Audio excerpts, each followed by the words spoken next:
Hey guys, welcome back to another DeltaMath tutorials video. Today, we're going to be talking about everybody's favorite, multiplying and dividing fractions. We're going to do a problem of both in this video, and here's the great thing.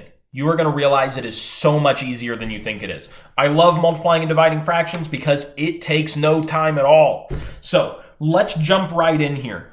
This says 5 over 6 times 8 over 7. And we think, oh my gosh, those are some crazy fractions. Those are kind of large numbers. This is going to be a pain.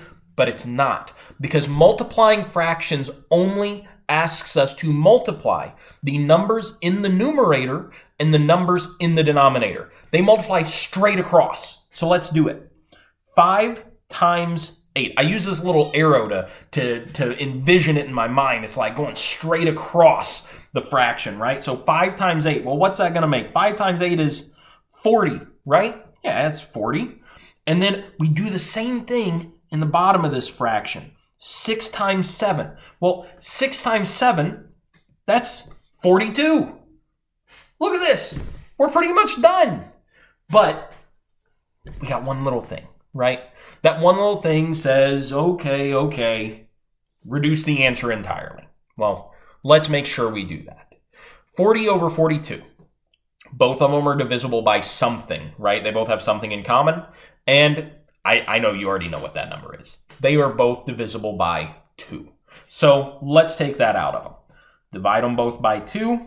40 divided by 2 is 20. And 42 divided by 2 is 21. And that's it. That's our answer. I'm going to type it in. 20 over 21.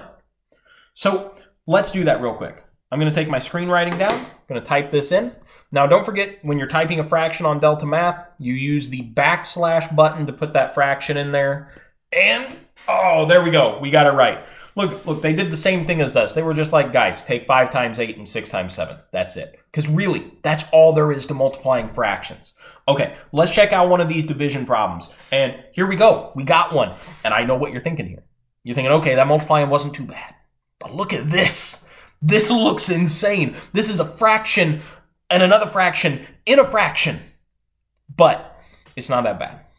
Because what I'm going to do is I'm going to write this out not as a bunch of different fractions, but as a more traditional looking division problem. So what I mean by that is I'm going to say 3 over 8. And then I'm just going to write this division symbol.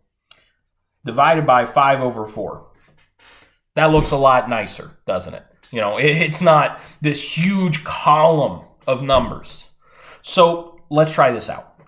Obviously, division isn't going to work exactly the same as multiplication does. But there's a really cool way to make it work just like it. And it is what I like to call keep, change, flip. You may have heard about this, but if you haven't, keep, change, flip. Let me get it written out here for us. Effectively just says what to do. Well, the flip isn't written with an E. What am I doing? It just says what to do to turn a division problem into a multiplication problem.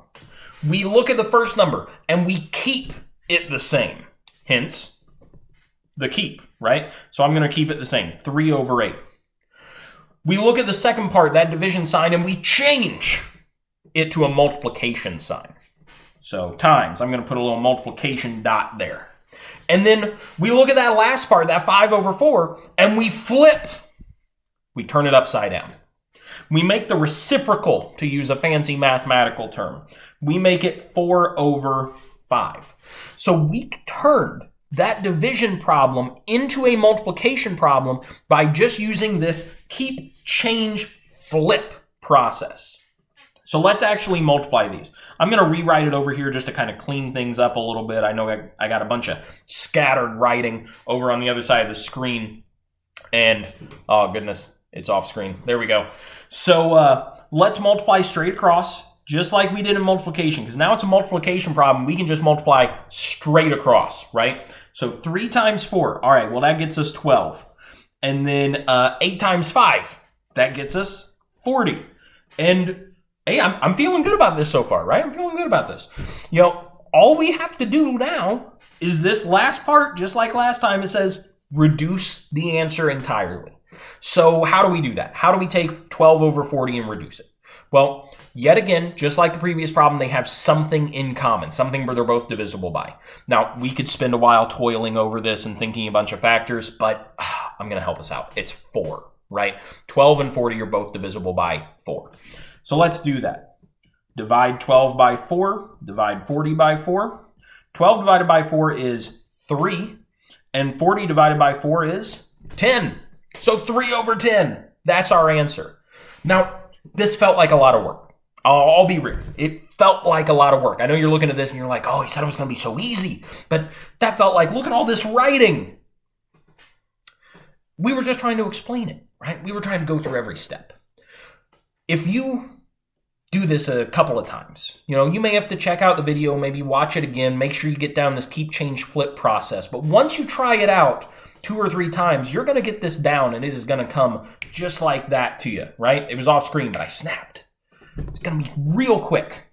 So I am confident that you guys are going to find dividing fractions just as easy as multiplying fractions, which we already know is.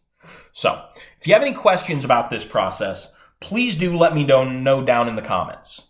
Before I end the video, I want to make sure I put in our answer. I always like to do this in these. You don't want to accidentally get it wrong, right? But hey, look at that. We did it. And this is what I think is crazy. DeltaMath tells us to do the same thing, right? Look at this. They turned it into a multiplication problem right there too. All right. I just wanted to brag that they used the same way we did. All right, guys. Don't forget to like the video, subscribe to the channel, and if you're ever stuck on some more DeltaMath, check out some more tutorials.